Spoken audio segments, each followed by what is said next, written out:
Charlie Austin is our guest this morning. Where do you think they'll finish? Top half. Top half. They've got to improve. Obviously, they've got to improve on what happened last year, but I think that they'll be in the top half.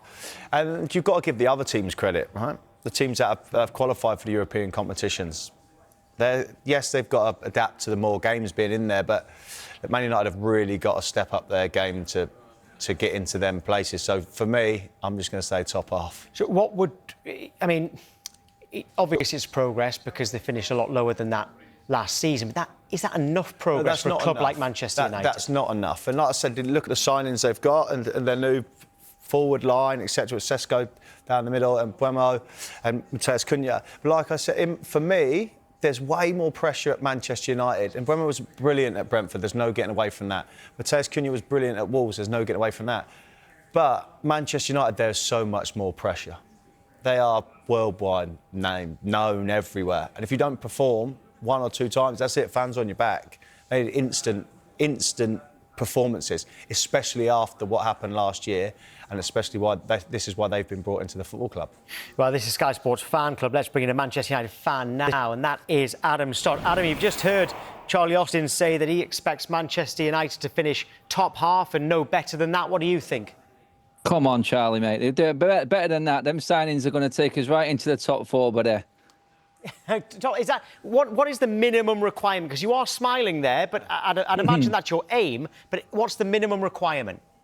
Basically, I looked at Nottingham Forest last season. If they can go from relegation to challenging for the top four without European football, and I think no European football for Manchester United is where we have the advantage this season because no distractions, no travelling. Obviously, Ruben's got a bit more time to work with the players, work with the system. I think that's one thing that everybody's forgetting about this season. No European football for Manchester United is unheard of. So full concentration, full preparation for the Premier League. That has to be paramount this season. And I think if you aim for top four, you just miss out, you might scrape the Europa League. And I think that's probably where I'm at right now with the signings that we've made. If, like the rumours are talking about, there is a couple more to come in, then United have to be challenging for top four. It's like Charlie just said then, this is a massive football club and the expectations are huge. If you don't aim high, you're never going to make it there anyway. And I think the preparation for this season, the way that the culture has changed behind the scenes and the work going on there at Carrington right now and the whole change-up and the whole setup at United is probably what's going to be the difference this season. It's, you could say, probably one of them do-or-die seasons for United right now because after this and the investment and everything that's changed, it's hard to see how we could move forward past it. Well, Charlie, the front three is what everyone's talking about with Manchester United at the moment. Sesko, Cunha and Buemo. As a front three, where do they rank?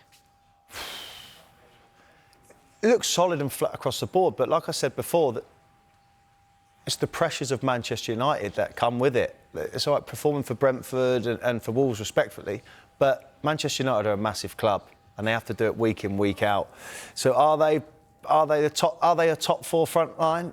I'm going to say no. So, Adam, I don't agree with you there. But what I do pick up on, Tom, is quite nice where a Manchester United fan is now looking at it saying, look how well Nottingham Forest done last year without having a European football, from relegation to getting into Europe. Well, isn't that refreshing to hear Man United being compared to Nottingham Forest? I thought that that brought a smile to my face, that did, Adam. Adam, I think he might be taking the mick out of you there, but I'll give you a bit of an argument back on him with that front three when Charlie talks about how they come from Wolves and Brentford. I mean, Michael Carrick and Rio Ferdinand, they didn't come from Real Madrid or Barcelona, and look at how they worked out. Yeah, well, to be honest, to go back at Charlie again there in a way, I think there is a lot of the Manchester United fan base that are looking at this with more of a realistic head on it as well right now. Like, you can't ignore the league. The league tells you everything. We finished 15th. Nobody's kidding themselves at the club right now. We've been a disaster. I don't think we've scored more than 70 goals in a Premier League season for the last 4 seasons. I mean, when Charlie was in the Premier League, you know that Manchester United had awesome strike forces. We were scoring goals of plenty.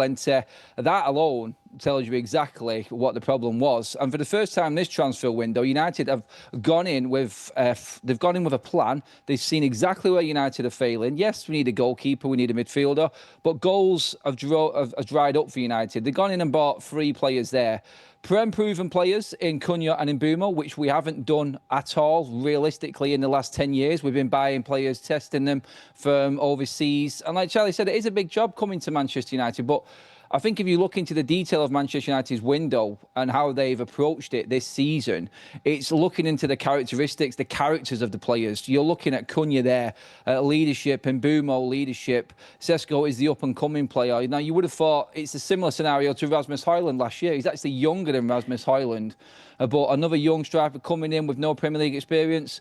I think with Mbeumo, with Bruno Fernandes, with Cunha, that experience of goal scorers of the Premier League will help Sesko take the pressure off him a little bit more.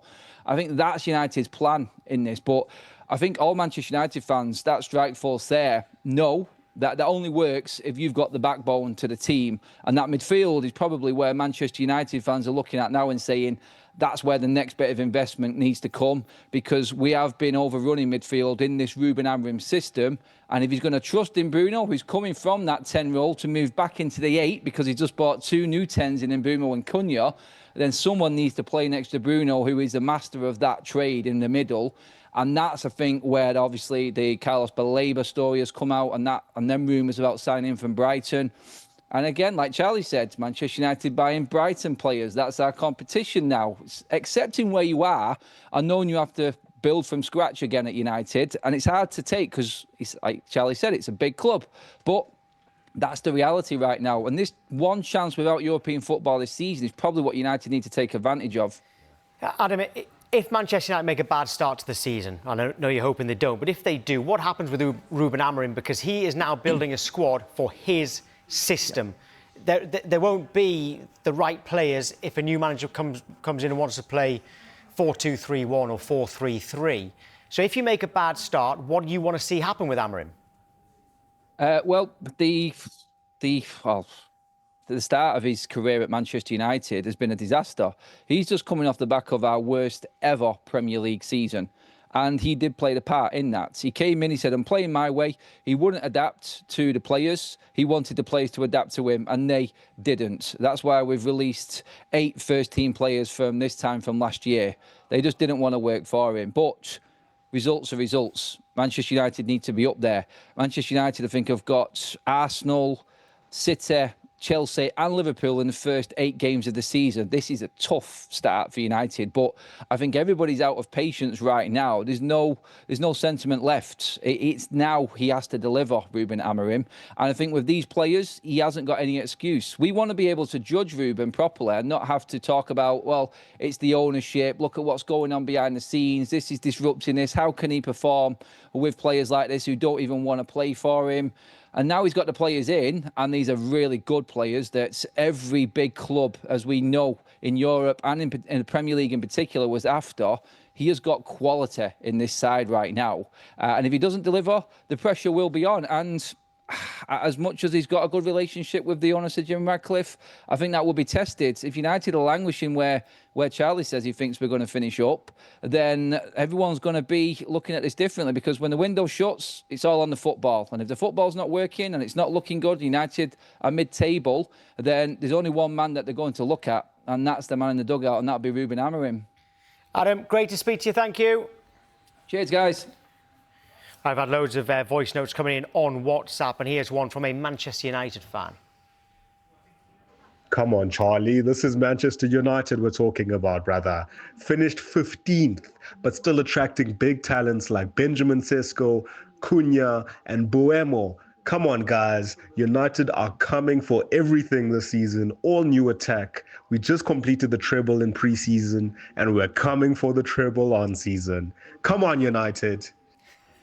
Your face there when you heard treble. I thought, I understood. I thought, yeah, do you know what? At the start of it, okay, I kind of get it. And then all of a sudden, I was thinking, we're coming for the. I was thinking, no way, not coming for the light, not winning. No, just not for me. I get where Man United fans. I get what I said. I think they were only finishing in the top 10, but the pressure is on. It's on the manager and it's on the players that are coming in, and that's how I see it.